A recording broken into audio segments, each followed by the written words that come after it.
le dernier message des Templiers, un code que Spinoza aurait déchiffré. Si vous appréciez les histoires qui révèlent les secrets cachés de l'histoire, n'oubliez pas de vous abonner à la chaîne pour ne manquer aucun de nos prochains épisodes.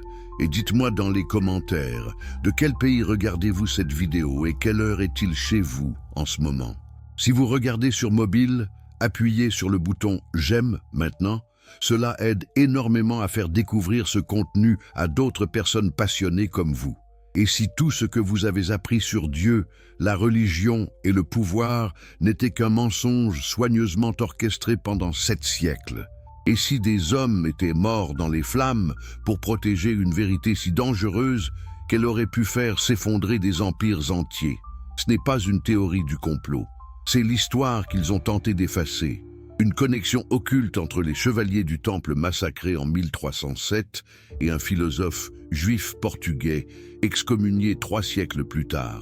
Dans les ruines fumantes de l'ordre du Temple, dans les cachots glacés où Jacques de Molay hurla sous la torture, dans les châteaux portugais ornés de géométrie sacrée, et finalement dans le modeste atelier d'Amsterdam où Baruch Spinoza polissait des lentilles tout en reformulant la nature même de la réalité, se tisse un fil invisible, un code laissé par des moines guerriers qui ont vu quelque chose sous le temple de Salomon, quelque chose qui les a transformés à jamais, quelque chose que seul un esprit aussi radical que celui de Spinoza pourrait déchiffrer complètement.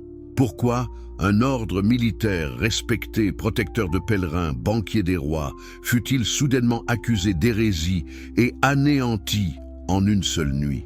Pourquoi un jeune philosophe brillant fut-il maudit avec une férocité sans précédent par sa propre communauté?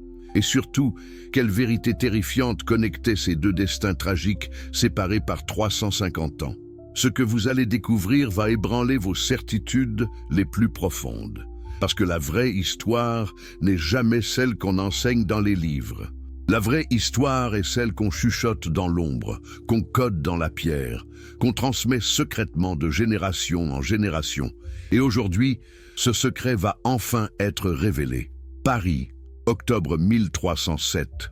L'air était lourd d'une tension que personne ne pouvait expliquer. Dans la nuit du 12 au 13 octobre, alors que la ville dormait, des milliers de soldats du roi Philippe IV le Bel se positionnèrent silencieusement autour de chaque commanderie templière de France. À l'aube, sur un signal coordonné avec une précision militaire terrifiante, ils frappèrent simultanément. En quelques heures, plus de 1000 chevaliers du Temple furent arrêtés. Pas de résistance, pas de combat. Ces guerriers qui avaient affronté les armées sarrasines en Terre Sainte se rendirent comme des agneaux à l'abattoir. Mais pourquoi cette soumission inexplicable? Jacques de Molay, le 23e et dernier grand maître de l'ordre, était un homme qui avait commandé des forteresses imprenables, qui avait mené des charges de cavalerie contre des forces supérieures en nombre. Cet homme aurait-il simplement capitulé devant des huissiers royaux, ou savait-il quelque chose que nous ignorons encore? Avait-il compris que la résistance physique aurait mis en danger quelque chose de bien plus précieux que leur vie, quelque chose qui devait absolument survivre à la destruction de l'ordre? Dans les archives secrètes du Vatican, des documents longtemps cachés révèlent un détail troublant. La nuit précédant les arrestations, plusieurs témoins rapportèrent avoir vu des cavaliers quitter précipitamment Paris sous le couvert de l'obscurité, transportant des coffres lourdement chargés. Les chroniques parlent de 18 chevaliers et d'une caravane de chariots qui disparurent mystérieusement. Vers où se dirigeaient-ils? Les destinations proposées par les historiens sont multiples et fascinantes. L'Écosse, où le roi Robert Bruce, lui-même excommunié, aurait pu leur offrir protection. Le Portugal, où le roi Denis refusait catégoriquement de persécuter les Templiers. Mais les rumeurs les plus intrigantes suggèrent quelque chose d'encore plus surprenant. Des communautés juives spécifiques aux Pays-Bas, connues pour leur érudition et leur discrétion. Pourquoi des moines soldats chrétiens chercheraient-ils refuge auprès de communautés juives? La réponse pourrait résider dans la nature même de ce qu'ils transportaient. Car il ne s'agissait pas seulement d'or ou de reliques. Les coffres contenaient des parchemins, des manuscrits, des textes anciens dont la simple possession constituait une hérésie mortelle. Jacques de Molay passa 7 années dans les cachots de la forteresse de Chinon. 7 années d'une torture si systématique, si méthodiquement cruelle qu'elle dépasse l'imagination. Les inquisiteurs ne cherchaient pas simplement des aveux. Ils cherchaient quelque chose de spécifique. Encore et encore, les mêmes questions revenaient. Où sont les documents? Qu'avez-vous trouvé sous le temple? Quelle est la vraie nature de votre doctrine secrète? Les accusations portées contre les Templiers étaient si scandaleuses qu'elles semblaient presque inventées de toutes pièces. Adoration d'une idole démoniaque appelée Baphomet, crachat sur la croix, rituels homosexuels obscènes, négation de la divinité du Christ. Mais derrière ces accusations grotesques destinées à choquer les masses, se cachait peut-être une vérité plus subtile et infiniment plus dangereuse. Qu'est-ce que Baphomet? Pendant des siècles, historiens et occultistes ont débattu cette question. Certains y voient une corruption de Mahomet, suggérant que les Templiers auraient secrètement converti à l'islam pendant leur décennie en Terre Sainte. D'autres proposent une origine plus ésotérique, en utilisant le code Atbash, une méthode de chiffrement hébraïque ancienne. Baphomet se transforme en Sophia, le mot grec pour sagesse. Une tête représentant la sagesse divine, non pas un démon à adorer, mais un symbole de connaissance transcendante. Mais il existe une interprétation encore plus troublante. Dans la tradition hermétique qui circulait clandestinement au Moyen-Âge, préservée dans des textes arabes et grecs que l'Église considérait comme hérétiques, apparaît le concept d'une figure androgyne primordiale. Une entité symbolisant l'unité de tous les opposés. Masculin et féminin, lumière et ténèbres, esprit et matière. Non pas un dieu personnel à prier, mais une représentation philosophique de la substance unique dont tout dérive. Cette idée était mortellement dangereuse. Pourquoi? Parce qu'elle dissolvait la séparation fondamentale entre créateur et création sur laquelle reposait toute l'autorité ecclésiastique. Si Dieu n'était pas un être distinct, trônant au-dessus de sa création, mais plutôt la substance même de toute réalité, alors à quoi servaient les intermédiaires? À quoi servaient les prêtres, les sacrements, les indulgences? Toute la structure de pouvoir de l'Église catholique s'effondrerait. Dans les procès-verbaux des interrogatoires conservés aux archives, certains Templiers, brisés par la torture, firent des déclarations énigmatiques qui furent rapidement censurées. Un chevalier nommé Geoffroy de Charnay déclara sous serment « Le vrai Dieu n'est pas celui qui juge depuis les cieux, mais celui qui est en toutes choses. » Un autre, Guillaume de Beaujeu, murmura avant de mourir « Nous avons vu la vérité écrite dans les étoiles et gravée dans la pierre du temple. Dieu est la nature même de toute existence. » Ces paroles auraient pu être prononcées par Spinoza lui-même 3 siècles et demi plus tard. N'est-ce pas extraordinaire? Comment des guerriers médiévaux auraient-ils pu articuler une philosophie aussi radicalement moderne? À moins qu'ils n'aient eu accès à des sources de connaissances que l'histoire officielle a délibérément effacées. La réponse pourrait se trouver sous les ruines du temple de Salomon à Jérusalem. De 1119 à 1291, pendant 172 années, les Templiers occupèrent et contrôlèrent le mont du Temple. Officiellement, ils protégeaient les pèlerins chrétiens, mais des témoignages contemporains décrivent une activité beaucoup plus mystérieuse. Des excavations extensives sous les fondations du temple, menées en secret, souvent de nuit. Que cherchaient-ils dans ces profondeurs obscures? L'Arche d'Alliance, comme le suggèrent certaines légendes, des trésors du temple de Salomon cachés avant la destruction babylonienne? Peut-être. Mais il existe une possibilité encore plus fascinante. Le temple de Salomon fut construit selon des plans que la Bible décrit comme donnés directement par Dieu à David, puis à Salomon. Ces plans incorporaient une géométrie sacrée, des proportions mathématiques spécifiques basées sur le nombre d'or et d'autres constantes cosmiques. Mais d'où venait réellement cette connaissance géométrique? Les érudits modernes ont découvert que ces proportions étaient identiques à celles utilisées dans des structures bien plus anciennes.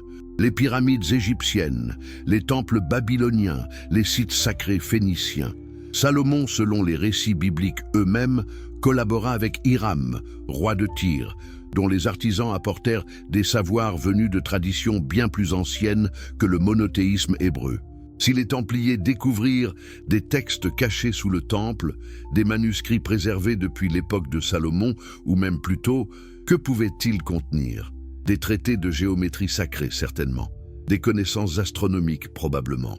Mais peut-être aussi des textes religieux qui présentaient une vision radicalement différente de la divinité. Des textes gnostiques affirmant que le Dieu créateur de la matière n'était pas le Dieu suprême.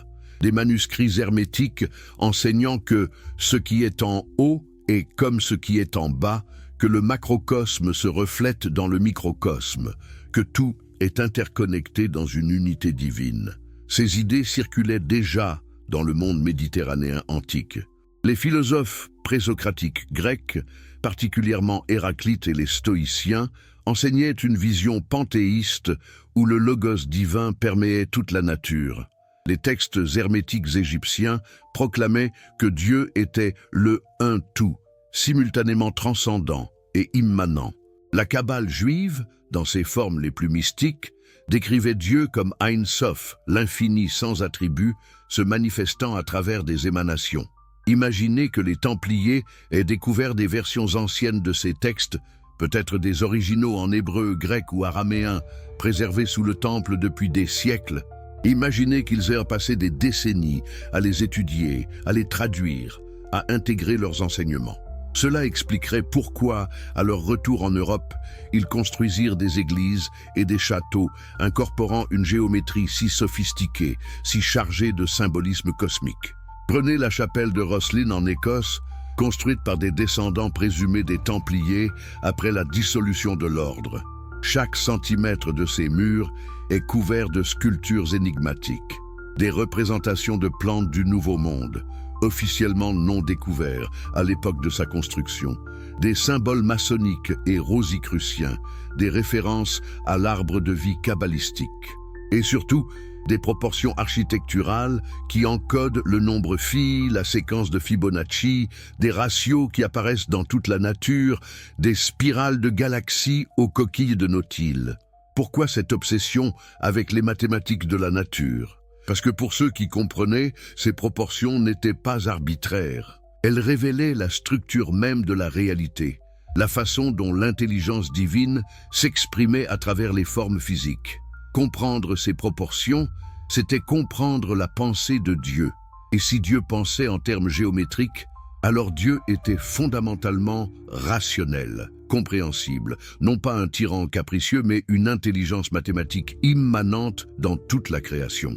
Cette révélation aurait transformé ces chevaliers. Soudain, ils ne se battaient plus simplement pour défendre des lieux saints. Ils protégeaient une connaissance qui pourrait libérer l'humanité de la superstition, de la peur, de la manipulation par des autorités religieuses corrompues. Mais cette même connaissance les condamnait. Car si elle était révélée, tout l'édifice du pouvoir médiéval s'écroulerait. Le 18 mars 1314, sur l'île de la Cité à Paris, Jacques de Molay fut brûlé vif.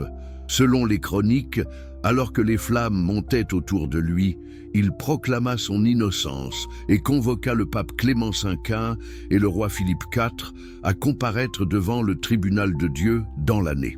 Les deux hommes moururent effectivement dans les 12 mois suivants, Clément en avril et Philippe en novembre, déclenchant des rumeurs de malédiction templière qui persistent encore aujourd'hui.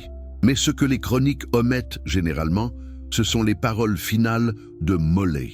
Selon un témoin anonyme dont le témoignage fut découvert dans les archives vaticanes au XIXe siècle seulement, le grand maître aurait dit quelque chose d'extraordinaire alors que le feu consumait sa chair.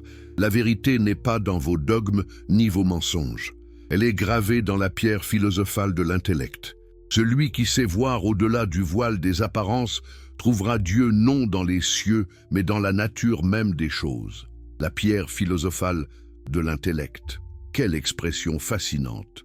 Non pas une substance alchimique matérielle transformant le plomb en or, mais la raison humaine elle-même, capable de transmuter l'ignorance en sagesse.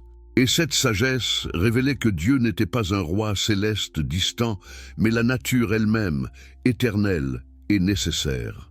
Ces mots résonnent de façon troublante avec la philosophie que Spinoza développerait plus tard. Coïncidence ?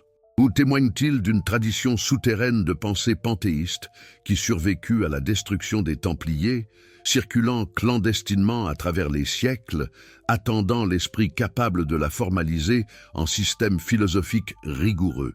Pour comprendre comment cette transmission aurait pu se produire, nous devons suivre la trace de ceux qui échappèrent aux flammes. Car tous les Templiers ne furent pas capturés cette nuit d'octobre 1307.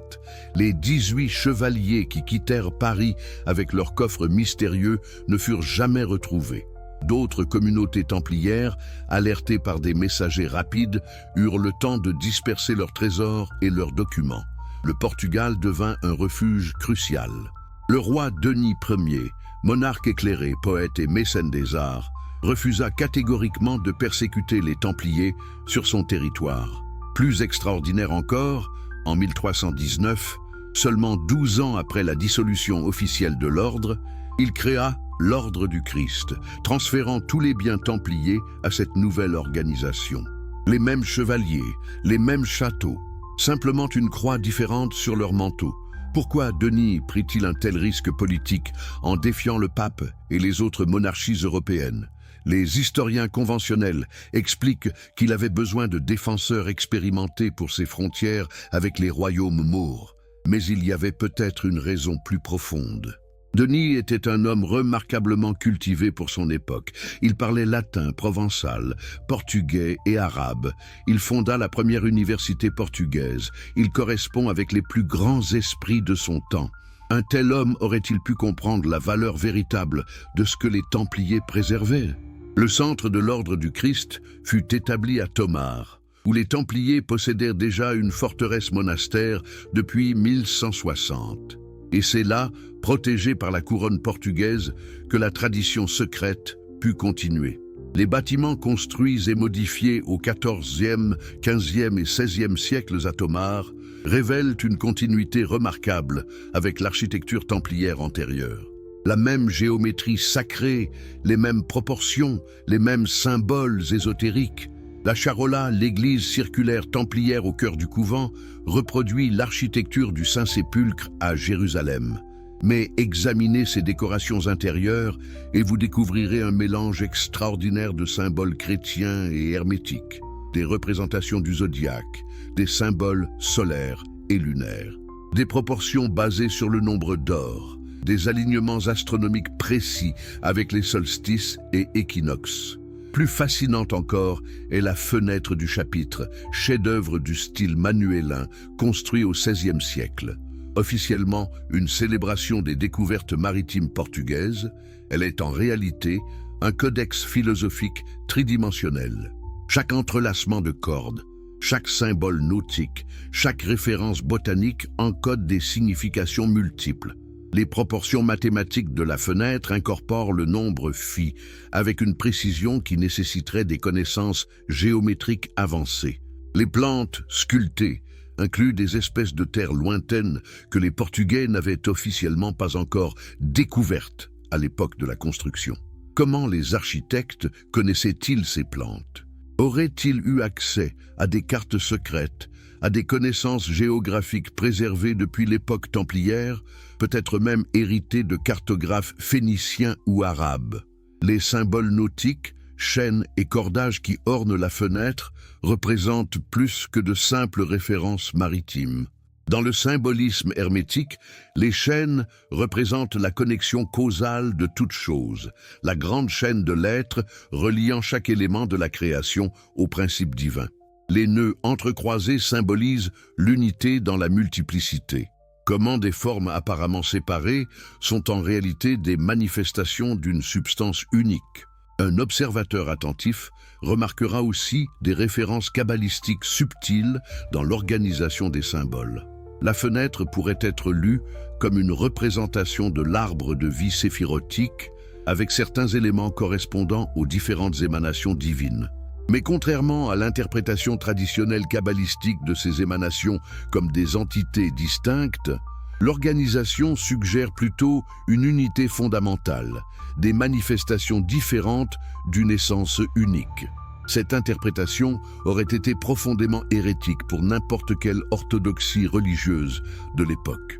Elle suggère que Dieu n'est pas un être séparé créant le monde par décret volontaire, mais plutôt la substance unique se manifestant nécessairement à travers une infinité de formes. Elle nie la séparation entre sacré et profane, entre créateur et création. Elle affirme que tout ce qui existe est divin parce que tout participe de la substance divine unique. N'est-ce pas précisément ce que Spinoza proclamerait 3 siècles plus tard? Deus sive natura, Dieu ou autrement dit la nature. Une identité complète entre le divin et le naturel, une négation de toute transcendance au profit d'une immanence radicale. Dieu n'est pas au-dessus du monde, mais dans le monde, comme le monde, étant le monde. Au XVe siècle, l'ordre du Christ finança les grandes découvertes maritimes portugaises. Henri le Navigateur, prince visionnaire qui établit l'école de navigation à Sagres et lança l'ère des explorations, était grand maître de l'ordre. Les voiles des caravelles portugaises portaient la croix templière rouge. Ces navigateurs audacieux qui s'aventurèrent dans l'Atlantique inconnu, qui contournèrent l'Afrique, qui découvrirent de nouvelles routes vers l'Inde et le Brésil, naviguaient sous le symbole des chevaliers hérétiques. Mais ils naviguaient aussi avec des connaissances qui dépassaient de loin ce que l'Europe chrétienne était censée posséder, des techniques de navigation astronomique sophistiquées. Des cartes qui semblaient montrer des terres que personne n'était censé avoir visitées, des instruments basés sur des principes géométriques et optiques avancés. D'où venaient ces connaissances? Une partie venait certainement des Arabes, qui avaient préservé et développé la science grecque classique, pendant que l'Europe chrétienne était plongée dans l'obscurantisme médiéval. Mais il pourrait y avoir aussi une ligne de transmission plus secrète, remontant aux Templiers et aux textes qu'ils avaient découverts sous le temple de Salomon.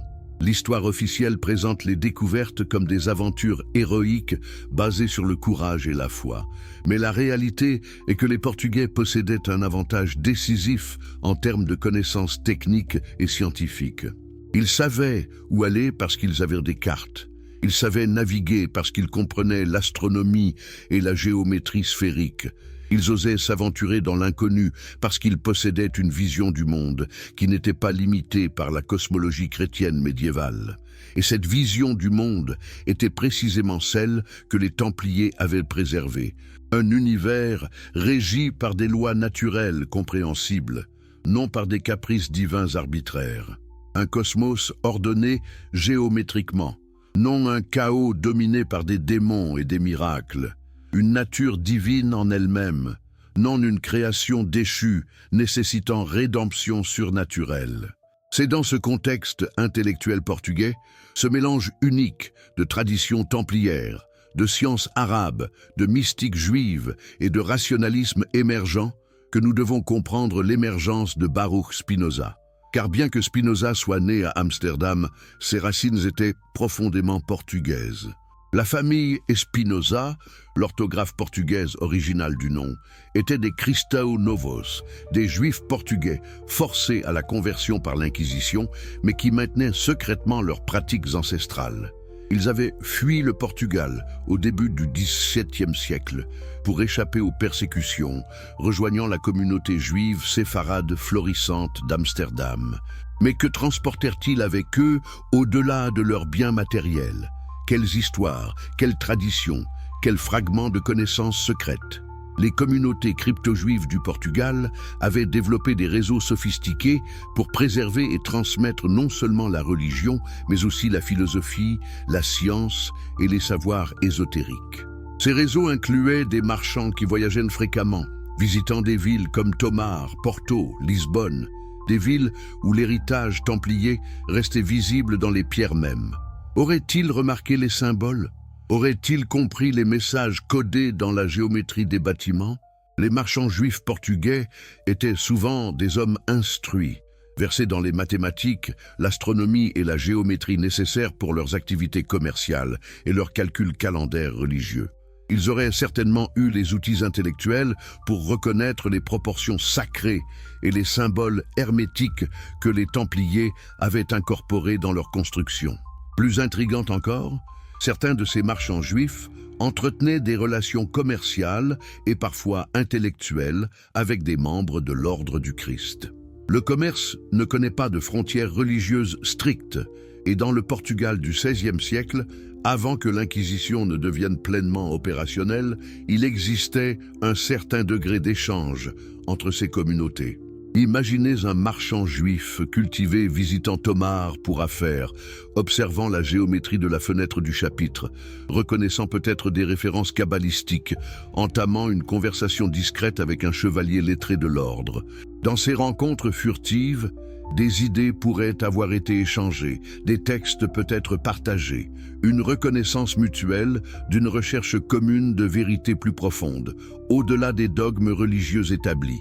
Ces connaissances, portées par des familles comme les Espinosa lorsqu'elles fuirent vers Amsterdam, formeraient le terreau intellectuel dans lequel le jeune Baruch grandirait. La communauté juive portugaise d'Amsterdam était remarquable. Contrairement aux communautés ashkénazes d'Europe de l'Est, souvent isolées et appauvries, les séfarades d'Amsterdam étaient cosmopolites, riches, intellectuellement vibrants. Ils entretenaient des liens commerciaux à travers le monde connu de l'Amérique latine à l'Inde. Avec les marchandises circulaient aussi les livres et les idées. Dans ce milieu, le jeune Spinoza eut accès à une éducation exceptionnelle. Il étudia l'hébreu et l'araméen, permettant l'accès direct aux textes bibliques et talmudiques. Mais il apprit aussi le latin, ouvrant la porte à la philosophie classique grecque et à la science moderne émergente. Il lut Descartes, qui venait de révolutionner la philosophie avec son dualisme et sa méthode du doute. Il étudia les stoïciens, particulièrement Marc Aurèle et Épictète, qui enseignaient l'acceptation de la nécessité naturelle et l'harmonie avec l'ordre cosmique. Mais il eut aussi probablement accès à des textes plus obscurs, circulant discrètement dans les cercles érudits de la communauté.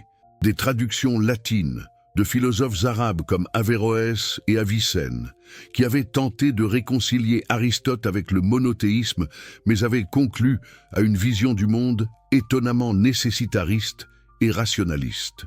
Des textes kabbalistiques, particulièrement le Zohar et les écrits d'Isaac Luria, qui présentait une cosmologie complexe d'émanations divines et de processus de contraction et d'expansion de l'infini. Et peut-être, juste peut-être, avait-il accès à des fragments de cette tradition secrète remontant aux Templiers. Des correspondances avec des érudits portugais qui auraient depuis mentionné les mystères géométriques de Tomar, des traités de géométrie sacrée qui encodaient principes philosophiques. Des textes hermétiques qui circulaient clandestinement parmi les initiés. À 23 ans, Spinoza était déjà devenu une figure controversée au sein de sa communauté. Ses questions étaient trop audacieuses, ses doutes trop radicaux. Doutait-il de l'immortalité littérale de l'âme? Remettait-il en question l'origine divine de la Torah? Suggérait-il que Dieu pourrait être compris rationnellement plutôt qu'adoré aveuglément? Le 27 juillet 1656, la foudre tomba. Le hérem, l'excommunication la plus sévère que la communauté juive puisse prononcer. Les mots étaient d'une violence extraordinaire. Maudit soit-il de jour et maudit soit-il de nuit. Maudit soit-il quand il se couche et maudit soit-il quand il se lève. Maudit soit-il quand il sort et maudit soit-il quand il rentre. Que l'Éternel ne lui pardonne jamais. Que la colère et le courroux de l'Éternel s'enflamment contre cet homme et fassent tomber sur lui toutes les malédictions écrites dans ce livre de la loi. Pourquoi une telle férocité contre un jeune homme de 23 ans? La communauté juive d'Amsterdam vivait dans une situation précaire. Tolérée par les autorités hollandaises, mais toujours sous surveillance, elle ne pouvait se permettre d'avoir en son sein quelqu'un qui pourrait attirer l'attention négative avec des idées hérétiques. Spinoza représentait un danger non seulement pour lui-même, mais pour toute la communauté. Mais il y avait peut-être plus que du pragmatisme politique dans cette excommunication violente. Les idées de Spinoza n'étaient pas simplement des doutes occasionnels ou des questions innocentes. Elles représentaient une remise en question systématique et totale de tous les fondements sur lesquels reposait l'autorité religieuse, juive autant que chrétienne. Il ne niait pas simplement tel ou tel dogme. Il attaquait le concept même de révélation divine, de miracle, de providence personnelle, de récompense et punition dans l'au-delà. Banni de sa communauté, menacé d'ostracisme complet, le jeune Spinoza aurait pu se rétracter, implorer le pardon, rentrer dans le rang. Au lieu de cela, il choisit l'exil intellectuel et spirituel. Il quitta Amsterdam, vivant d'abord à Rijnsburg, puis à Voorburg, enfin à La Haye, subsistant modestement en polissant des lentilles optiques. Mais cet exil devint paradoxalement sa libération. Libre de toute obligation communautaire, libre de toute pression sociale, il put consacrer son existence à l'élaboration systématique de sa philosophie radicale. Et c'est dans cette solitude productive qu'il produisit les textes qui changeraient le cours de la pensée occidentale. Le polissage des lentilles n'était pas simplement un gagne-pain. Pour Spinoza, c'était une pratique philosophique. Travailler avec la lumière, comprendre comment elle se réfracte à travers différents médiums selon des lois géométriques précises, voir comment la clarté émerge du polissage patient de surfaces courbes aux proportions exactes, tout cela reflétait sa vision philosophique. La vérité, comme une lentille parfaitement polie, permet à la lumière de passer sans distorsion. L'esprit humain, poli par la raison, peut voir la réalité clairement, sans les déformations de la superstition et du préjugé. Dans son Tractatus Theologico-Politicus, publié anonymement en 1670, Spinoza lança l'assaut le plus dévastateur contre la religion organisée que l'Europe ait jamais connue. Pas une attaque émotionnelle ou polémique, mais une dissection méthodique, rationnelle, implacable. Il appliqua aux Écritures la même méthode critique qu'on appliquerait à n'importe quel texte historique. Quelles furent ses conclusions? Que la Bible était un document composite, écrit par de multiples auteurs à différentes époques. Que Moïse n'avait pas écrit le Pentateuque. Que les prophètes n'étaient pas des récepteurs passifs de révélations divines, mais des hommes imaginatifs, interprétant des événements à travers le prisme de leur culture et psychologie. Que les miracles, compris comme violation des lois naturelles, étaient impossibles car Dieu et nature étant identiques, Dieu ne peut violer ses propres lois sans se contredire. Plus radicalement encore, il argumenta que la religion organisée servait principalement de mécanisme de contrôle politique, que prophètes et prêtres avaient inventé des lois prétendument divines pour maintenir l'ordre social, que la vraie piété consistait uniquement en justice et charité, pas en rituels et croyances dogmatiques, que chacun avait le droit de penser librement et d'interpréter les Écritures selon sa propre raison. Les réactions furent explosives. Le livre fut immédiatement banni dans la plupart des pays européens. Les autorités religieuses, catholiques et protestantes, le dénoncèrent comme l'œuvre la plus dangereuse jamais écrite. Spinoza devint l'homme le plus haï d'Europe. Même des philosophes qui secrètement admiraient son courage, comme Leibniz, le dénoncèrent publiquement pour se protéger de l'association.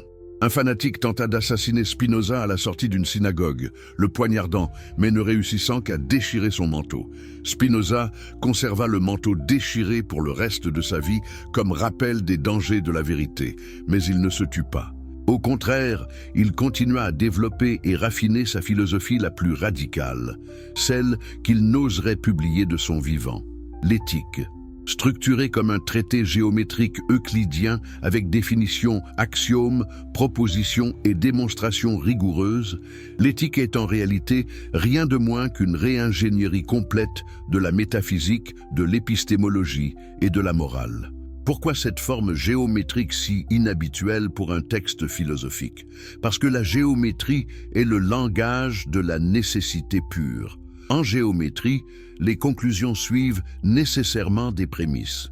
Il n'y a pas de place pour le caprice, l'opinion, la révélation arbitraire.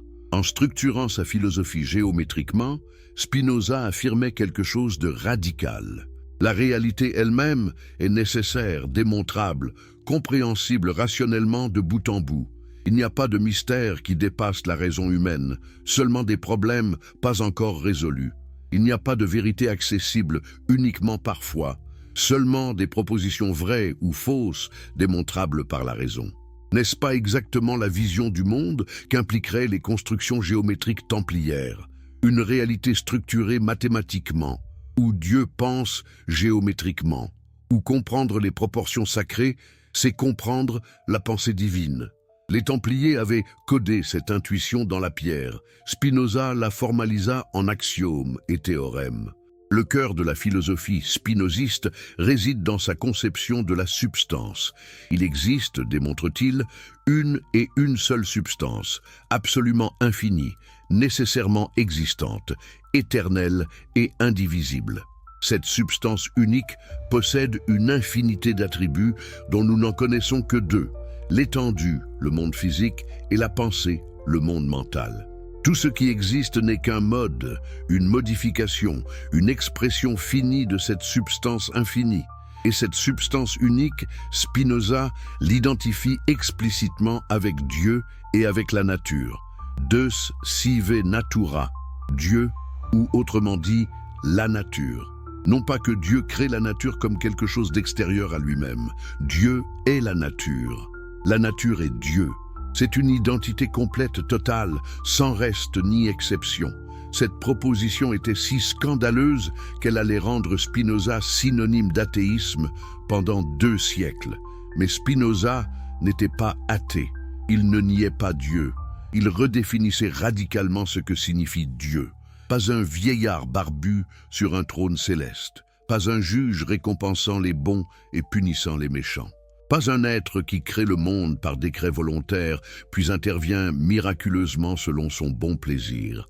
Mais la substance infinie, éternelle, nécessaire, de laquelle tout ce qui existe découle avec la même nécessité que les propriétés d'un triangle découlent de sa définition. Ce Dieu nature ne choisit pas de créer. Il ne pourrait pas ne pas exister, ne pourrait pas être différent de ce qu'il est. De sa nature découle nécessairement une infinité de choses, d'une infinité de façons. L'univers entier, dans tous ses détails, existe par nécessité absolue. Il n'y a pas de contingence réelle, seulement de l'ignorance de notre part des causes complètes. Cette vision élimine complètement le libre arbitre divin. Dieu ne décide rien. Il existe nécessairement et de sa nécessité, tout le reste suit, et par conséquent, elle élimine aussi le libre arbitre humain au sens traditionnel. Nous non plus ne décidons pas vraiment. Nos actions découlent nécessairement de notre nature et des causes extérieures qui nous affectent. Nous nous croyons libres seulement parce que nous sommes conscients de nos désirs, mais ignorants des causes qui les déterminent. Ce déterminisme rigoureux horrifia les contemporains de Spinoza et continue de troubler beaucoup de lecteurs modernes. Mais pour Spinoza, loin d'être déprimant, c'était libérateur. Pourquoi ? Parce que comprendre la nécessité de toute chose nous libère des passions qui naissent de l'illusion de contingence. Nous cessons de nous lamenter sur ce qui aurait pu être différent. Nous cessons d'espérer vainement que Dieu interviendra pour nous sauver. Nous cessons de craindre des punitions surnaturelles ou de convoiter des récompenses célestes. Au lieu de cela, nous comprenons notre place dans l'ordre éternel des choses. Nous comprenons que nous sommes des expressions finies de la substance infinie, des vagues dans l'océan de l'être. Et cette compréhension génère ce que Spinoza appelle le 3e genre de connaissance. La connaissance intuitive, qui saisit les choses singulières comme découlant nécessairement de l'essence éternelle de Dieu. Cette connaissance intuitive produit ce que Spinoza nomme l'amor Dei intellectualis, l'amour intellectuel de Dieu. Non pas un amour émotionnel pour une personne divine, mais une joie rationnelle née de la compréhension de notre unité avec la totalité infinie. C'est l'expérience mystique dépouillée de tout mysticisme irrationnel, l'extase fondée sur la raison pure. Et Spinoza affirme que cet amour intellectuel de Dieu est notre éternité. Non pas que nos âmes individuelles survivent à la mort corporelle, Spinoza nie catégoriquement cette croyance. Mais dans la mesure où nous comprenons les choses sous l'aspect de l'éternité, notre esprit participe à l'éternité même de Dieu nature. L'idée de notre essence existe éternellement dans l'intellect infini de Dieu, et dans la mesure où nous nous identifions avec cette idée éternelle, plutôt qu'avec notre existence temporelle limitée, nous sommes éternels. Cette vision ressemble de façon frappante à certaines formes de mystique hérétique qui circulaient secrètement au Moyen Âge et la Renaissance. Le mouvement des frères et sœurs du libre esprit, considéré comme dangereusement panthéiste. Certaines interprétations radicales de Maître Eckhart, qui proclamaient que l'âme pouvait devenir unie à Dieu au point de perdre toute distinction. Des courants souterrains de pensée affirmant que le divin est immanent, que la séparation entre créature et créateur est illusion. Les Templiers auraient-ils été connectés à ces courants? Auraient-ils préservé et transmis une tradition de gnose panthéiste qui remontait peut-être au 1er siècle du christianisme, voire plus tôt encore aux mystères hermétiques de l'Antiquité? Et cette transmission aurait-elle finalement atteint Spinoza à travers les canaux tortueux et secrets que nous avons tracés, de Jérusalem au Portugal, du Portugal à Amsterdam, des Templiers aux communautés séfarades? Nous ne pouvons pas le prouver de façon définitive. Il n'existe pas de lettre de Jacques de Molay adressée à Baruch Spinoza à travers les siècles. Pas de documents montrant explicitement la transmission. Mais les parallèles philosophiques sont trop frappants pour être purement coïncidentaux. La même négation de transcendance divine, la même affirmation d'immanence radicale, la même utilisation de géométrie comme langage de vérité, la même vision de Dieu comme nécessaire et naturel plutôt que volontaire et surnaturel. Et il y a les connexions géographiques et culturelles que nous avons tracées. Le Portugal comme refuge templier, la continuation de l'ordre à travers l'ordre du Christ, la préservation de connaissances hérétiques dans les constructions et traditions, les communautés juives séfarades circulant entre le Portugal et Amsterdam, portant avec elles non seulement des marchandises mais des idées, la famille Espinosa fuyant l'Inquisition portugaise, apportant peut-être des fragments de cette tradition secrète. Et puis il y a Spinoza lui-même, cet esprit extraordinaire qui synthétisa tout cela en un système philosophique d'une cohérence et d'une audace sans précédent. Pas d'un simple héritier passif, mais un génie créatif qui prit des fragments de tradition, des intuitions mystiques, des spéculations hermétiques, et les transforma en propositions démontrables géométriquement, qui prit l'hérésie chuchotée et en fit philosophie publique, payant le prix de l'excommunication et de l'ostracisme, mais léguant à l'humanité une vision libératrice de la réalité. Le dernier message des Templiers était celui-ci: Dieu n'est pas votre maître, mais votre essence même. La nature n'est pas déchue, mais divine. Vous n'êtes pas séparés de la totalité, mais en êtes des expressions éternelles. Et comprendre cela par la raison pure génère la joie la plus profonde possible, l'amour le plus satisfaisant, la liberté la plus authentique. Spinoza déchiffra ce code et le proclama au monde avec une clarté et un courage inégalés. Les conséquences de cette décodification continuent de se déployer jusqu'à aujourd'hui, car tout l'édifice de la modernité laïque repose en partie sur cette révolution spinoziste. La séparation entre Église et État, la primauté de la raison sur la révélation, la vision d'un univers gouverné par des lois naturelles compréhensibles plutôt que par des caprices divins, l'affirmation de la liberté de pensée et d'expression. Les Templiers moururent pour protéger cette vérité. Spinoza vécut en exil pour la proclamer. Et aujourd'hui, chaque fois que vous regardez le ciel nocturne et voyez non des anges et des démons, mais des galaxies et des lois physiques, chaque fois que vous exigez des preuves rationnelles, plutôt que d'accepter l'autorité traditionnelle, chaque fois que vous affirmez votre droit de penser librement malgré les pressions sociales, vous vivez l'héritage de cette tradition hérétique qui traverse les siècles. Le code a été déchiffré, la vérité libérée, mais c'est à chacun de nous de la comprendre pleinement et d'en vivre les conséquences. Parce qu'au final, l'hérésie suprême n'est pas de nier Dieu, mais d'affirmer que Dieu est plus proche que vous ne l'avez jamais imaginé, si proche qu'il est votre être même, la nature qui vous entoure, l'univers infini dont vous êtes une vague éternellement recommençante. Acceptez cette vérité et vous êtes libre. Résistez-y et vous restez esclave de superstitions millénaires. Le choix, ironiquement, dans cette philosophie déterministe, semble être le vôtre. Le dernier message des Templiers, un code que Spinoza aurait déchiffré. Suite. Si vous êtes passionné par les mystères cachés de l'histoire et les vérités que les puissants ont tenté d'effacer, abonnez-vous maintenant à la chaîne pour ne rien manquer de nos révélations. Dites-moi dans les commentaires, de quel pays nous regardez-vous et quelle heure est-il chez vous en ce moment? Si vous êtes sur mobile, un petit « j'aime » maintenant nous aide énormément à toucher plus de personnes qui cherchent la vérité comme vous. Avez-vous déjà ressenti que l'histoire qu'on vous enseigne cache quelque chose d'essentiel?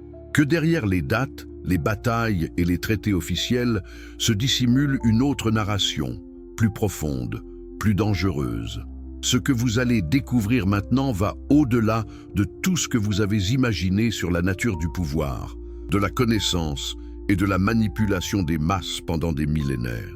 Dans les profondeurs de la philosophie spinoziste se cache un secret que peu ont osé nommer clairement, la destruction systématique du concept même de miracle, et avec lui, l'effondrement total de toute autorité religieuse institutionnelle. Mais pourquoi cette idée était-elle si révolutionnaire qu'elle mériterait que des hommes meurent dans les flammes pour la protéger, puis que d'autres soient excommuniés pour la proclamer? Pour comprendre véritablement la radicalité de ce que Spinoza a accompli, nous devons plonger dans le contexte intellectuel du XVIIe siècle. L'Europe émergeait lentement de l'obscurantisme médiéval. La révolution scientifique était en marche. Galilée avait démontré que la Terre tournait autour du Soleil, défiant directement l'interprétation littérale des Écritures. Harvey avait découvert la circulation sanguine, révélant que le cœur était une pompe mécanique et non le siège de l'âme. Descartes avait proposé que les animaux étaient simplement des machines complexes, dépourvues d'âmes immortelles. Mais tous ces penseurs, aussi audacieux qu'ils fussent, maintenaient soigneusement une séparation entre le domaine naturel qu'ils étudiaient et le domaine surnaturel qu'ils laissaient intact. Galilée affirmait que la Bible enseignait comment aller au ciel, non comment vont les cieux. Descartes réservait une place spéciale pour l'âme humaine, distincte du corps et de toute la nature matérielle. Même les penseurs les plus radicaux hésitaient à franchir la ligne ultime, nier complètement le surnaturel, éliminer toute transcendance, réduire Dieu à la nature. Spinoza franchit cette ligne avec une audace qui coupe le souffle. Dans le Tractatus Theologico-Politicus, il démolit méthodiquement le concept de miracle. Son argumentation est implacable. Un miracle, par définition, serait une violation des lois de la nature par intervention divine. Mais les lois de la nature sont simplement l'expression de la nature divine elle-même. Dieu et nature étant identiques, demander que Dieu viole les lois naturelles revient à demander que Dieu se contredise lui-même. C'est une impossibilité logique, une absurdité conceptuelle. Quelle était la conséquence dévastatrice de cette argumentation? Si les miracles sont impossibles, alors toutes les religions révélées perdent leur fondement. Moïse séparant la mer Rouge? Impossible. Ou alors un phénomène naturel mal compris. Jésus ressuscitant des morts? Impossible. Ou alors un mythe créé par des disciples imaginatifs. Mahomet ascendant aux cieux sur un cheval ailé? Impossible. Ou alors une vision hallucinatoire interprétée littéralement. Sans miracle, comment prouver qu'une religion particulière est vraie et les autres fausses? Comment justifier l'autorité des prêtres comme intermédiaire nécessaire entre l'humanité et Dieu? Comment maintenir le contrôle des masses par la promesse de récompenses célestes et la menace de punitions infernales? Tout l'édifice s'écroule, et Spinoza le savait parfaitement. Mais d'où lui venait cette audace intellectuelle extraordinaire? Un jeune homme de 23 ans, même brillant, développe-t-il seul une critique aussi systématique et radicale de toute la tradition religieuse occidentale? Ou avait-il hérité d'une tradition secrète de pensée critique qui remontait bien plus loin qu'on ne l'imagine généralement? Les Templiers, dans leurs années contrôlant Jérusalem, avaient été exposés à des courants intellectuels que l'Europe chrétienne médiévale ignorait largement. Les philosophes arabes, particulièrement Averroès, avaient développé une interprétation d'Aristote qui aboutissait à des conclusions troublantes. L'éternité du monde, la nécessité de tous les événements, l'impossibilité des miracles compris comme violation de la causalité naturelle et peut-être plus dangereux encore, la théorie de la double vérité suggérant que la philosophie et la religion enseignaient des vérités différentes et parfois contradictoires. Averroès lui-même avait été persécuté par les autorités islamiques pour ses idées. Ses livres furent brûlés, il mourut en exil et en disgrâce, mais ses œuvres survécurent, traduites en latin, circulant dans les universités européennes où elles créèrent le mouvement connu sous le nom d'avéroïsme latin. Ce mouvement fut lui-même condamné par l'Église, mais il continua souterrainement, influençant des penseurs qui n'osaient pas s'identifier publiquement avec lui. Les Templiers, avec leur connexion au monde islamique, auraient certainement eu accès aux œuvres d'Averroès et d'autres philosophes arabes. Plus intrigant encore, ils auraient pu avoir accès à des textes encore plus anciens et hérétiques. Sous le temple de Salomon, que découvrirent-ils exactement? Les archéologues modernes qui ont exploré ces souterrains ont trouvé des tunnels extensifs, des chambres cachées, des inscriptions mystérieuses. Certains érudits suggèrent que les Templiers auraient pu découvrir des manuscrits de sectes juives hétérodoxes de l'Antiquité. Les Esséniens, par exemple, dont les manuscrits de la Mer Morte révèlent une vision du judaïsme très différente de celle qui devint orthodoxe. Les gnostiques juifs, qui enseignaient que le Dieu créateur de la matière était une divinité inférieure, et que le vrai Dieu transcendait complètement la création matérielle. Les textes hermétiques attribués à Hermès Trismégiste, qui enseignaient que le cosmos entier était une manifestation divine et que l'homme, en tant que microcosme, contenait toute la réalité macrocosmique. Imaginez que les Templiers aient réellement trouvé de tels textes, les aient étudiés pendant leurs décennies à Jérusalem et aient intégré leurs enseignements dans leur vision du monde. Cela expliquerait pourquoi, à leur retour en Europe, ils semblaient posséder des connaissances qui dépassaient de loin ce que l'Église enseignait. Cela expliquerait les accusations d'hérésie qui, dépouillées de leurs embellissements scandaleux, pointaient vers une vision panthéiste ou panenthéiste de la divinité. Quand Jacques de Molay, brûlant vif, parla de la pierre philosophale de l'intellect et de trouver Dieu dans la nature même des choses, utilisait-il simplement des métaphores ou révélait-il dans ces derniers moments l'essence de l'enseignement secret que l'ordre avait préservé? Un enseignement qui serait transmis clandestinement à travers les siècles, attendant l'esprit capable de le formaliser en système philosophique rigoureux. La chaîne de transmission que nous avons tracée prend ici tout son sens. Des souterrains de Jérusalem au château portugais, des manuscrits cachés aux symboles géométriques, des réseaux de marchands juifs aux cercles intellectuels d'Amsterdam, une tradition secrète aurait circulé. Non pas comme un dogme figé, mais comme une collection d'intuitions, de fragments textuels, de pratiques contemplatives visant à révéler l'unité fondamentale de toute réalité. Spinoza, héritier de cette tradition à travers des canaux multiples et souvent invisibles, aurait alors accompli une synthèse extraordinaire, prenant les intuitions mystiques et les transformant en propositions rationnelles, convertissant les symboles ésotériques en axiomes géométriques, traduisant l'hérésie chuchotée en philosophie démontrable. Et dans ce processus, créant quelque chose de radicalement nouveau, une mystique sans mysticisme, une spiritualité sans surnaturel, une religion de la raison pure. Mais revenons à la question des miracles, car c'est là que la rupture spinoziste devient la plus claire et la plus dévastatrice. Pour Spinoza, croire aux miracles n'est pas simplement une erreur intellectuelle. C'est une incompréhension fondamentale de la nature de Dieu. Pourquoi Dieu aurait-il besoin de violer ses propres lois? Serait-ce que ces lois seraient imparfaites, nécessitant des corrections occasionnelles? Mais un Dieu qui crée des lois imparfaites n'est pas parfait. Serait-ce pour impressionner les humains et obtenir leur adoration? Mais un Dieu qui a besoin de l'adoration humaine est faible et vaniteux, pas omnipotent et autosuffisant. La vraie grandeur de Dieu, argumente Spinoza, réside précisément dans l'immuabilité et la perfection de ses lois. Un Dieu qui gouverne l'univers par des lois éternelles, nécessaires et compréhensibles, est infiniment plus digne d'admiration qu'un tyran capricieux faisant des miracles pour épater la galerie. Et ces lois, loin d'être des contraintes imposées à la nature de l'extérieur, sont l'expression même de l'essence divine. Cette vision transforme complètement notre relation à la nature. Au lieu d'un domaine déchu, corrompu par le péché originel, nécessitant la grâce surnaturelle pour la rédemption, la nature devient sacralisation elle-même. Chaque phénomène naturel, de la chute d'une feuille à l'explosion d'une supernova, est une expression directe de la puissance divine. Étudier la nature n'est plus une activité séculière et potentiellement dangereuse. C'est la vraie religion, la vraie voie vers la compréhension de Dieu. N'est-ce pas ce que les constructions templières suggéraient? Les proportions géométriques parfaites de la charola à Tomar, les alignements astronomiques précis, les symboles cosmiques incorporés dans la pierre, tout cela manifestait une révérence pour les lois mathématiques de la nature.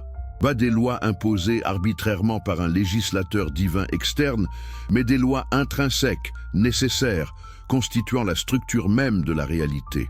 La fenêtre du chapitre, avec ses entrelacs complexes basés sur le nombre d'or, n'était pas simplement décorative. C'était une méditation sur la nécessité mathématique, sur comment des formes infiniment complexes émergent de principes simples, sur comment la multiplicité visible découle de l'unité invisible, sur comment comprendre ces proportions, c'est comprendre quelque chose de la nature divine elle-même. Spinoza, polissant ses lentilles selon des courbes précisément calculées, vivait cette même intuition. La lumière se réfracte à travers le verre selon des lois géométriques strictes. Ces lois ne peuvent pas être violées. Un miracle optique est une impossibilité conceptuelle. Et ce qui est vrai pour l'optique est vrai pour toute la réalité. Tout suit des lois nécessaires. Pas de place pour le caprice, le miracle, l'intervention arbitraire. Cette élimination du miracle avait des conséquences politiques explosives. Si aucune religion ne peut prouver sa vérité par des signes miraculeux, alors aucune religion ne peut légitimement réclamer le monopole de la vérité. Si aucun prophète ne reçoit réellement des révélations surnaturelles, alors tous les prophètes sont simplement des hommes imaginatifs, interprétant des expériences naturelles à travers le prisme de leur culture. Et si c'est le cas, pourquoi devrait-on leur obéir? Pourquoi accepter l'autorité des prêtres qui prétendent interpréter les paroles de ces prophètes? Pourquoi les États devraient-ils imposer des dogmes religieux par la force de la loi? Toute la justification du pouvoir ecclésiastique s'effondre. La séparation entre Église et État devient non seulement souhaitable, mais nécessaire. La liberté de pensée et d'expression devient un droit fondamental, car aucune autorité religieuse ne peut légitimement réclamer le monopole de la vérité. Spinoza développa ses arguments dans le Tractatus Theologico-Politicus avec une clarté et une audace qui terrifiaient ses contemporains. Il ne se contentait pas de critiquer tel ou tel aspect de la religion organisée. Il déconstruisait systématiquement toute la base conceptuelle sur laquelle reposait le pouvoir religieux. Et il le faisait non pas par polémique émotionnelle, mais par argumentation rationnelle froide et implacable. Les autorités religieuses comprirent immédiatement la menace. Ce n'était pas simplement un athée niant l'existence de Dieu, c'était quelque chose de bien plus dangereux, un hérétique affirmant connaître Dieu mieux que les églises. Un philosophe prétendant que la raison donnait accès à la vérité divine mieux que la révélation. Un penseur suggérant que chaque individu pouvait comprendre Dieu directement sans intermédiaire institutionnel. Si les gens croyaient Spinoza, tout le système de contrôle s'écroulerait. Pas besoin de prêtres pour intercéder, pas besoin de sacrements pour obtenir la grâce, pas besoin d'indulgence pour éviter le purgatoire, pas besoin de soumission aux autorités religieuses. Chaque individu, utilisant sa raison, pouvait accéder directement à la compréhension de Dieu nature et vivre selon cette compréhension. Cette vision était révolutionnaire non seulement sur le plan religieux, mais aussi politique. Car si chaque individu a accès direct à la vérité divine par la raison, alors chaque individu a une dignité inhérente qui ne peut être violée. Les gouvernants ne peuvent pas légitimement imposer des croyances par la force. Ils peuvent réguler les actions extérieures pour maintenir l'ordre social, mais ils ne peuvent pas contrôler les pensées intérieures. La liberté de conscience devient sacrée, non par décret divin, mais par nécessité rationnelle. Spinoza était donc un des premiers penseurs à articuler clairement ce qui deviendrait plus tard les fondements du libéralisme politique moderne. Droit individuel, séparation Église-État, liberté d'expression, tolérance religieuse. Mais contrairement aux libéraux ultérieurs qui fonderaient ces principes sur des considérations pragmatiques ou des droits naturels arbitraires, Spinoza les dérivait directement de sa métaphysique. Si Dieu est nature est compréhensible rationnellement, alors la raison humaine est divine et doit être respectée. Mais revenons à la question de la transmission. Comment exactement cette tradition hérétique aurait-elle pu passer des Templiers à Spinoza? Nous avons tracé les connexions géographiques et culturelles, mais peut-on être plus précis? Considérons le rôle du Portugal de façon plus détaillée. Quand le roi Denis créa l'Ordre du Christ en 1319, il ne faisait pas simplement un mouvement politique pragmatique. Denis était un homme d'une érudition exceptionnelle. Il connaissait l'arabe, avait étudié la philosophie islamique, était familier avec les traditions kabbalistiques juives présentes dans son royaume. Il comprenait probablement très bien la valeur intellectuelle de ce que les Templiers préservaient.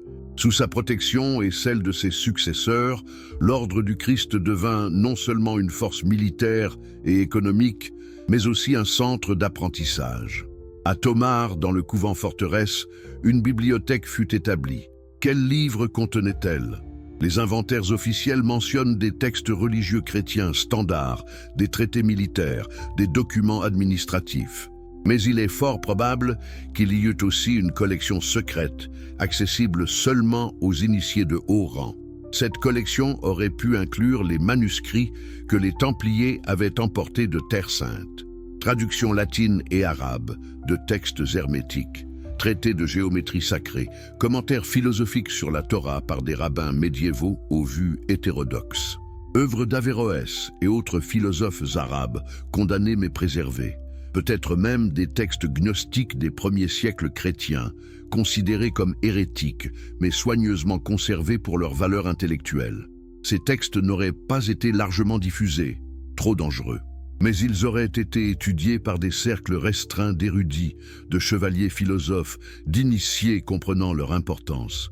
Et ces hommes auraient développé des réseaux de correspondance avec des penseurs similaires ailleurs, en Europe, avec des humanistes italiens intéressés par l'hermétisme, avec des kabbalistes juifs explorant les dimensions mystiques du judaïsme, avec des alchimistes cherchant à transmuter non seulement les métaux, mais la conscience elle-même. Le Portugal du XVe et XVIe siècle était un carrefour extraordinaire. Les explorations maritimes apportaient non seulement des épices et de l'or, mais aussi des connaissances, des cartes arabes et chinoises, des techniques de navigation indienne, des récits de cosmologie différentes. Tout cela circulait à travers les réseaux commerciaux et intellectuels, enrichissant le bouillon culturel dans lequel de nouvelles idées pouvaient émerger. Mais puis vint l'Inquisition. En 1536, le roi Jean III, sous pression papale, établit l'Inquisition portugaise. Son objectif principal était les Christos Novos, les Juifs convertis de force au christianisme, mais suspectés de maintenir secrètement leurs pratiques judaïques. Pendant les décennies suivantes, des milliers furent arrêtés, torturés, brûlés. Des familles entières furent détruites et beaucoup choisirent l'exil. Où allèrent-ils? Certains vers les colonies portugaises en Amérique et Asie, d'autres vers l'Empire ottoman, plus tolérant. Mais beaucoup choisirent Amsterdam, où les autorités hollandaises, pragmatiques et tolérantes, permettaient aux Juifs de pratiquer leur religion ouvertement en échange de leur contribution à la prospérité économique de la ville. Ces réfugiés emportèrent avec eux plus que leurs biens matériels. Ils emportèrent leur mémoire, leur tradition, leurs connaissances. Les familles de marchands avaient circulé dans tout le Portugal pendant des générations. Ils avaient visité Tomar, Porto, Coimbra, Lisbonne. Ils avaient vu les constructions templières, peut-être remarqué les symboles ésotériques, peut-être même eu des conversations avec des membres de l'ordre du Christ. Certains de ces réfugiés étaient des hommes instruits, versés dans la philosophie, les mathématiques, l'astronomie. Dans les réseaux crypto-juifs du Portugal, la connaissance était précieuse et soigneusement préservée. Des livres interdits étaient cachés et transmis. Des traditions orales perpétuaient des enseignements qui ne pouvaient pas être écrits. Et quand ces familles arrivèrent à Amsterdam, elles apportèrent tout cela avec elles. La famille Espinosa était une de ces familles. Pas la plus riche ou la plus puissante, mais respectable et éduquée. Le père de Baruch était un marchand prospère, actif dans la vie communautaire. Mais qu'est-ce qui circulait dans les conversations familiales privées? Quelles histoires étaient racontées sur le Portugal qu'ils avaient quitté? Quelles traditions intellectuelles avaient été préservées à travers les générations de persécution? Nous ne pouvons que spéculer, mais considérez ceci. Le jeune Baruch montra très tôt une capacité intellectuelle extraordinaire et plus significatif encore, une tendance au questionnement radical. Ce n'est pas simplement l'intelligence qui produit un Spinoza, c'est aussi une certaine orientation de l'esprit, une volonté de suivre la raison où qu'elle mène, peu importe les conséquences sociales. D'où vient cette orientation? En partie de la personnalité innée, certainement, mais aussi de l'environnement intellectuel. Et si le jeune Spinoza avait été exposé, peut-être indirectement, peut-être à travers des conversations entendues, des livres aperçus, des allusions mystérieuses, à des fragments de cette tradition secrète que nous avons tracée? Si ces premières intuitions hérétiques n'étaient pas des innovations personnelles, mais des reconnaissances, des moments où il réalisait, oui, c'est exactement ce que ces symboles, ces histoires, ces enseignements énigmatiques suggéraient. Cette hypothèse rendrait compte de plusieurs faits autrement difficiles à expliquer. La précocité extraordinaire de la pensée spinoziste, sa systématicité, comme s'il synthétisait des intuitions déjà présentes plutôt que de créer de nouveaux. Son audace, comme s'il savait qu'il articulait quelque chose d'ancien et de validé par une tradition, pas simplement une spéculation personnelle. Et sa sérénité face à l'excommunication et à l'ostracisme, comme s'il comprenait qu'il participait à quelque chose de plus grand que lui-même, une transmission millénaire de vérités interdites. Mais au-delà de la question historique de la transmission, il y a la question philosophique du contenu. Qu'est-ce que cette tradition enseignait exactement? Quel était le message final que les Templiers avaient codé et que Spinoza avait décodé? Au cœur se trouve la doctrine de la substance unique.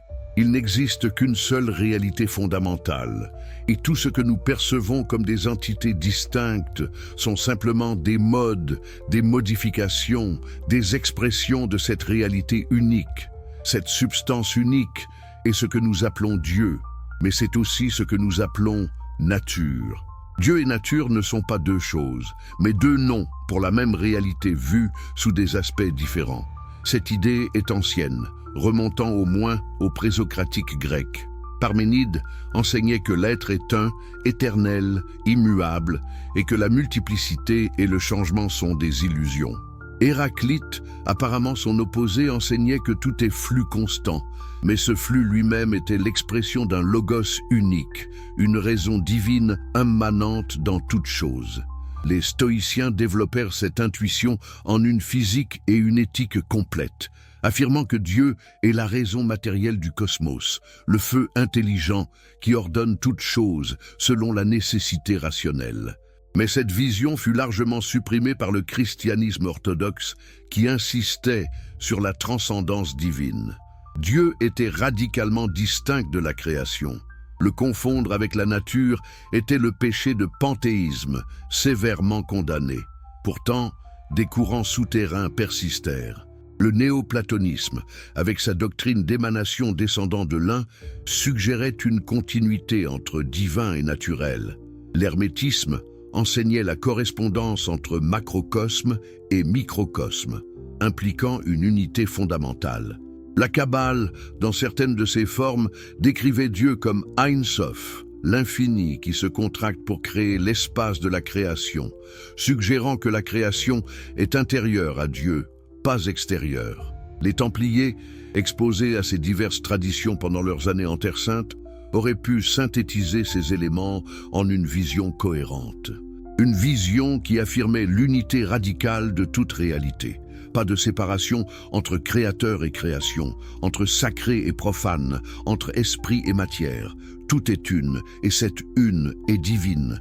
Mais cette vision ne pouvait pas être proclamée ouvertement au Moyen-Âge. C'était trop dangereux, alors elle fut codée.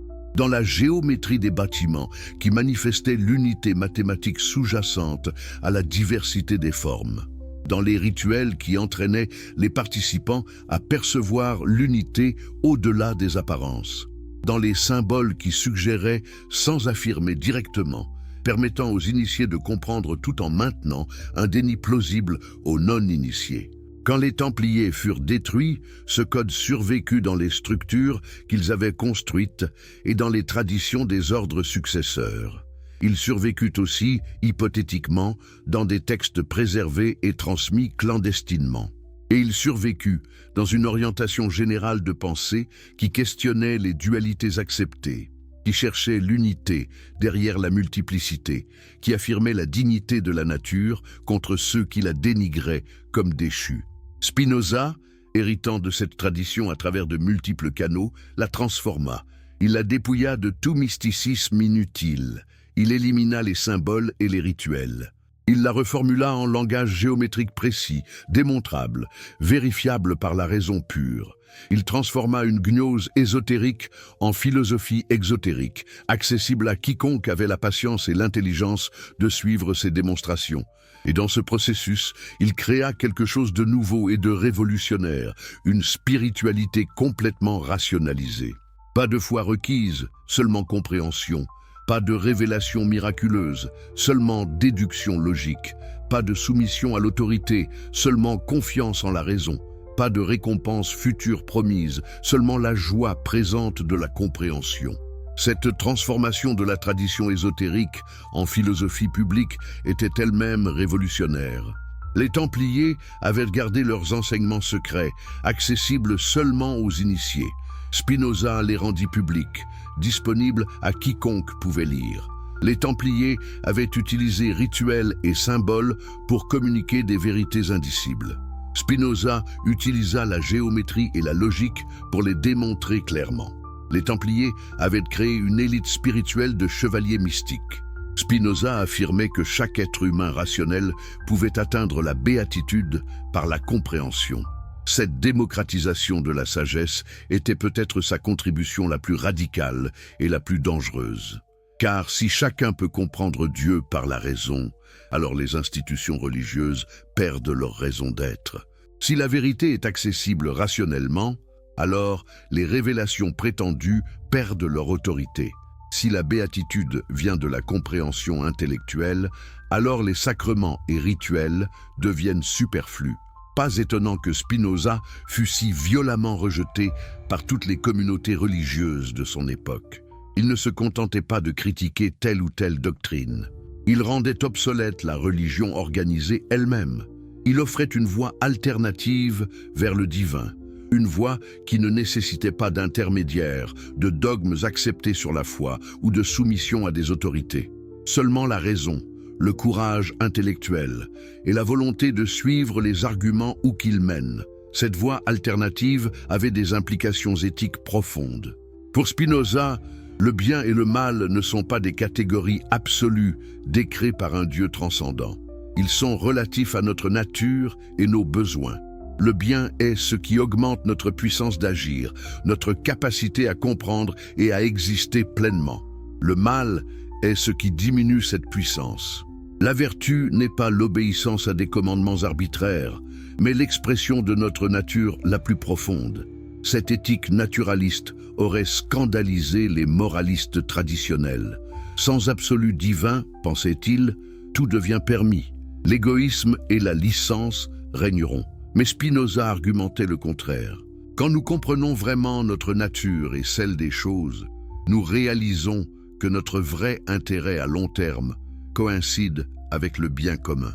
L'égoïsme éclairé mène à la coopération, pas au conflit. La raison nous enseigne que notre bonheur dépend du bonheur des autres, que nous prospérons ensemble ou périssons ensemble. Cette vision était loin de l'individualisme atomistique que certains critiques lui attribuent. Pour Spinoza, nous sommes fondamentalement interconnectés, mode d'une substance unique. Comprendre cela nous mène naturellement à l'empathie, à la solidarité, à la justice, pas par peur de punition divine ou espoir de récompense céleste, mais par compréhension rationnelle de notre unité essentielle. N'est-ce pas précisément ce que l'idéal chevaleresque templier visait ? Un ordre de guerriers moines unis par des liens plus profonds que l'allégeance à un seigneur particulier. Une fraternité transcendant les frontières nationales, liée par une vision commune de vérité et de justice. Une élite spirituelle dédiée non à l'accumulation de pouvoir personnel, mais au service d'un idéal plus élevé. Bien sûr, la réalité historique des Templiers était plus complexe et troublée que cet idéal. Ils étaient aussi une institution militaire et économique impliquée dans les compromis et corruptions inhérentes à de telles organisations. Mais l'idéal restait puissant et certains membres l'incarnaient authentiquement. Jacques de Molay, refusant de trahir ses frères même sous torture extrême, mourut pour quelque chose qu'il croyait plus important que sa propre vie. Spinoza, de même, accepta l'excommunication, l'ostracisme social, la pauvreté relative, les menaces de violence, plutôt que de renoncer à ses convictions philosophiques. Il aurait pu facilement se rétracter, chercher la réconciliation, vivre confortablement. Au lieu de cela, il choisit l'intégrité intellectuelle au prix de la sécurité sociale.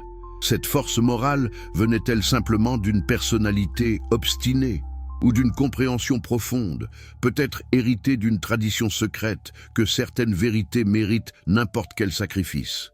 Dans les dernières propositions de l'éthique, Spinoza atteint les sommets de sa vision philosophique. Il décrit le troisième genre de connaissance, la scientia intuitiva, qui saisit les choses singulières comme découlant nécessairement de l'essence éternelle de Dieu. Cette connaissance intuitive génère l'amor Dei intellectualis, l'amour intellectuel de Dieu, qui est simultanément l'amour de Dieu pour lui-même à travers notre esprit. Quel langage mystique extraordinaire venant d'un philosophe si rigoureusement rationaliste. Mais ce n'est pas du mysticisme irrationnel, c'est l'expérience rationnellement fondée de notre unité avec la totalité infinie. Quand nous comprenons vraiment que nous sommes des modes de la substance unique, quand nous saisissons notre essence éternelle en Dieu, nous expérimentons une joie profonde qui ne dépend d'aucune circonstance externe. Cette joie, Spinoza l'identifie avec la béatitude, le salut, la liberté véritable. Et cette béatitude n'est pas future ou conditionnelle. Elle existe ici et maintenant, pour quiconque atteint la compréhension adéquate. Pas besoin d'attendre la mort pour accéder au paradis. Le paradis est l'état de compréhension claire et distincte de notre place dans la totalité éternelle. L'enfer est l'ignorance, la confusion, l'esclavage aux passions nées de malentendus sur nous-mêmes et le monde. Cette réinterprétation radicale du salut était peut-être l'hérésie la plus profonde de Spinoza. Elle rendait obsolètes toutes les promesses et menaces sur lesquelles les religions institutionnelles fondaient leur pouvoir. Pas de jugement final où les fidèles seront récompensés et les infidèles punis. Pas d'au-delà différent et meilleur que ce monde. Seulement ce monde-ci, cette vie-ci, comprise correctement ou incorrectement, avec les conséquences naturelles de cette compréhension ou incompréhension. Les Templiers auraient-ils enseigné quelque chose de similaire dans leurs initiations secrètes? Les accusations portées contre eux incluaient le déni de l'efficacité des sacrements, la moquerie de la croix, l'affirmation qu'il n'y avait pas de salut dans le Christ. Dépouillés de leurs embellissements scandaleux destinés à choquer, ces accusations pointent vers une vision religieuse radicalement différente de l'orthodoxie catholique. Une vision qui peut être affirmée que le salut venait de la connaissance, non de la foi, que la vérité était accessible directement, non à travers des intermédiaires institutionnels, que la réalité divine était immanente, non transcendante. Si tel était réellement l'enseignement secret des Templiers, alors leur destruction devient compréhensible. Ils ne représentaient pas simplement une menace militaire ou économique, ils représentaient une menace idéologique existentielle à tout l'édifice du pouvoir médiéval chrétien. Leur existence même, avec leur richesse indépendante, leur loyauté transnationale et leur doctrine hérétique présumée, suggérait qu'une autre façon d'organiser la société et de comprendre le divin était possible. Cette possibilité devait être éliminée complètement, d'où la violence extraordinaire de la suppression, d'où l'insistance sur des confessions de crimes si scandaleux qu'ils justifieraient n'importe quelle punition, d'où la destruction si totale qu'elle devait servir d'avertissement au siècle futur. Voilà ce qui arrive à ceux qui défient l'ordre établi trop radicalement. Mais la connaissance, une fois acquise, ne peut pas être complètement détruite. Elle survit dans des fragments, des allusions, des traditions souterraines. Et éventuellement, dans des conditions historiques favorables, elle réémerge transformée mais reconnaissable. Spinoza, travaillant 3 siècles et demi après la destruction des Templiers, dans une Hollande relativement tolérante où la pensée libre était possible comme jamais auparavant en Europe chrétienne, put enfin articuler ouvertement ce qui auparavant ne pouvait qu'être chuchoté en secret. Et cette articulation changea le monde, pas immédiatement. Spinoza mourut en 1677, largement rejeté et méprisé. Ses livres restèrent bannis pendant plus d'1 siècle, mais ses idées circulèrent clandestinement, influençant les Lumières, inspirant les révolutions démocratiques, fondant le projet de la modernité laïque. La séparation, Église-État, les droits de l'homme, la liberté de conscience, la méthode scientifique appliquée à tous les domaines, y compris la religion et la morale, tout cela porte l'empreinte spinoziste. Le dernier message des Templiers, finalement décodé et proclamé, continue de résonner à travers les siècles. Et ce message est celui-ci. Vous n'êtes pas séparés de Dieu, vous êtes en Dieu et Dieu est en vous. La nature n'est pas déchue, elle est divine. La raison n'est pas opposée à la spiritualité, elle en est la forme la plus haute. Vous n'avez pas besoin d'intermédiaire pour accéder à la vérité, seulement le courage de penser par vous-même. Le salut n'est pas dans un au-delà hypothétique, mais dans la compréhension présente de votre unité éternelle avec la totalité infinie. Cette vérité terrifiait et terrifie encore les pouvoirs établis, parce qu'une population qui la comprend ne peut pas être facilement contrôlée par des promesses de récompenses célestes ou des menaces de punitions infernales. Une telle population exigera des justifications rationnelles, pas des appels à l'autorité traditionnelle. Elle questionnera, doutera, cherchera, et dans ce processus, elle transformera le monde.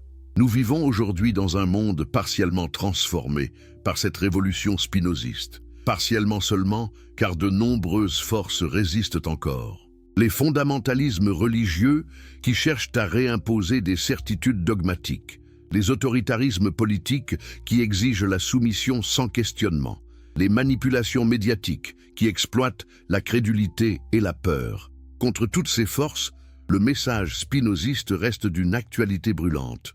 Osez penser par vous-même, suivez la raison où qu'elle mène et trouvez la liberté dans la compréhension, non dans l'obéissance aveugle. Le code a été déchiffré il y a 3 siècles et demi, mais chaque génération doit le redécouvrir pour elle-même. Chaque individu doit faire le voyage de l'ignorance à la compréhension, de l'esclavage aux passions à la liberté rationnelle, de la séparation illusoire à l'unité réalisée. Ce voyage n'est pas facile. Spinoza le savait. Il le compara à une route escarpée et difficile. Mais au sommet, affirma-t-il, nous trouvons quelque chose de rare et d'excellent. La béatitude éternelle de la compréhension claire. Êtes-vous prêt à entreprendre ce voyage, à suivre les traces des Templiers qui moururent pour protéger cette vérité et de Spinoza qui vécut en exil pour la proclamer? Le choix, ironiquement dans un système philosophique déterministe, semble être le vôtre. Mais peut-être que si vous lisez ces mots, Si vous avez suivi ce récit jusqu'ici, la nécessité travaille déjà en vous, vous guidant vers la lumière de la compréhension. Car dans la vision spinoziste, rien n'arrive par hasard. Tout suit de la nécessité divine. Et peut-être votre rencontre avec ces idées était-elle elle aussi nécessaire, un fil dans la grande tapisserie causale de l'univers. Le dernier message des Templiers, un code que Spinoza aurait déchiffré, suite et fin. Vous êtes-vous déjà demandé pourquoi les vérités les plus importantes restent souvent cachées aux yeux du grand public? Si cette exploration des mystères les plus profonds de l'histoire vous fascine, abonnez-vous à la chaîne immédiatement pour ne manquer aucune révélation. Dites-moi dans les commentaires, de quel pays nous regardez-vous et quelle heure est-il chez vous en ce moment précis? Et si vous êtes sur mobile, un petit « j'aime » maintenant nous aide vraiment à toucher plus de personnes en quête de vérité. Que se passe-t-il lorsqu'une vérité devient si puissante qu'elle ne peut plus être contenue? Lorsque le génie solitaire qui l'a formulée meurt, pensez-vous que cette vérité meurt avec lui? Ou au contraire, devient-elle immortelle, se propageant comme un incendie souterrain à travers les siècles, transformant silencieusement tout sur son passage? Le 21 février 1677, dans une modeste maison de La Haye, Baruch Spinoza rendit son dernier souffle. Il avait 44 ans. Ses poumons, ravagés par la tuberculose et probablement aussi par les années passées à inhaler la poussière de verre produite par le polissage des lentilles, l'abandonnèrent finalement. Il mourut seul, accompagné seulement par son médecin et ami Georg Hermann Schuller. Pas de famille à son chevet puisqu'il avait été banni de sa communauté. Pas de cortège funéraire imposant car il était mort pauvre et largement méprisé. Mais qu'est-ce qui se passa immédiatement après sa mort? Quelque chose d'extraordinaire et de révélateur. Ses amis, ce petit cercle de penseurs radicaux qui avaient reconnu son génie, agirent avec une rapidité et une détermination remarquables. Pourquoi? Parce qu'ils savaient que Spinoza avait laissé des manuscrits d'une importance capitale. L'Éthique, son œuvre maîtresse, n'avait jamais été publiée de son vivant. Spinoza savait qu'elle était trop dangereuse, qu'elle déclencherait une persécution encore plus violente que celle qu'il avait déjà endurée. Ses amis rassemblèrent frénétiquement tous les manuscrits qu'ils purent trouver dans sa chambre. Ils les emballèrent, les cachèrent, les transportèrent clandestinement. Et moins de 8 mois après sa mort, en novembre 1677, 2 volumes parurent anonymement. Ses opéras postuma en latin et ses Nagelatte Schriften en néerlandais. L'Éthique était enfin publiée, accompagnée du traité politique inachevé, du traité sur l'amélioration de l'entendement et de sa correspondance. Comment est-ce possible qu'une publication aussi complexe et risquée soit organisée si rapidement après sa mort? Cela suggère une planification préalable, un réseau organisé d'amis et de collaborateurs déterminés à préserver et diffuser l'héritage spinoziste. Ces hommes, eux-mêmes risquant la persécution pour leur association avec les idées hérétiques de Spinoza, agirent avec un courage qui rappelle celui des Templiers protégeant leurs secrets face à la torture et à la mort. N'est-ce pas frappant? Encore une fois, nous voyons un schéma familier. Des hommes risquant tout pour préserver une connaissance qu'ils considèrent comme trop précieuse pour être perdue. Des Templiers transportant des manuscrits hors de la France en 1307, aux amis de Spinoza publiant clandestinement ses œuvres en 1677, la même impulsion anime ces acteurs historiques. La conviction qu'il existe des vérités qui transcendent la vie individuelle, qui méritent n'importe quel sacrifice pour être préservées et transmises. Mais que se passa-t-il ensuite? Les autorités réagirent exactement comme prévu. Les opéras posthumes furent immédiatement interdits aux Pays-Bas et dans la plupart des pays européens. Les prédicateurs tonnaient depuis leur chair contre le spinozisme, l'identifiant à l'athéisme le plus radical, à la négation de toute morale, au danger mortel pour la civilisation chrétienne. Posséder les livres de Spinoza devint dangereux. Les lire ouvertement, impossible pour quiconque souhaitait maintenir une réputation respectable. Et pourtant, ils circulèrent, clandestinement, discrètement mais inexorablement, Des copies passaient de main en main parmi les esprits radicaux. Des étudiants curieux les lisaient en cachette. Des philosophes ambitieux les étudiaient tout en prenant soin de les dénoncer publiquement. Leibniz, qui avait visité Spinoza et débattu avec lui, nia par la suite vigoureusement toute influence spinoziste, sachant qu'une telle association détruirait sa carrière. Mais dans ses propres manuscrits privés, il lutta avec les idées de Spinoza, les incorporant parfois même en les déguisant. Voltaire lut Spinoza et, bien qu'il le critiquât publiquement, absorba profondément l'esprit de sa critique de la religion révélée et de son naturalisme. Diderot et les encyclopédistes français du XVIIIe siècle s'inspirèrent massivement de Spinoza, même s'ils évitèrent souvent de le citer directement tant son nom restait toxique. Les philosophes allemands, de Lessing à Goethe, de Schelling à Hegel, tous durent se confronter à Spinoza, soit pour le réfuter, soit pour s'en inspirer. Que voyons-nous se produire ici? Une transmission souterraine, exactement comme celle que nous avons retracée des Templiers à Spinoza lui-même. Les vérités dangereuses ne se propagent pas par les canaux officiels. Elles circulent dans les marges, dans les conversations privées, dans les manuscrits copiés à la main et partagés entre initiés.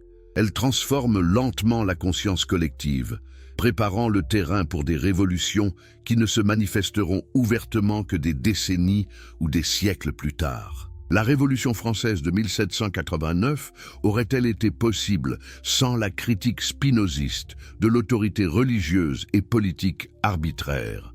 Sans l'affirmation spinoziste que les gouvernements existent pour servir le peuple, non l'inverse? Sans la vision spinoziste d'une société fondée sur la raison et la liberté de penser plutôt que sur la tradition et la soumission aux autorités établies,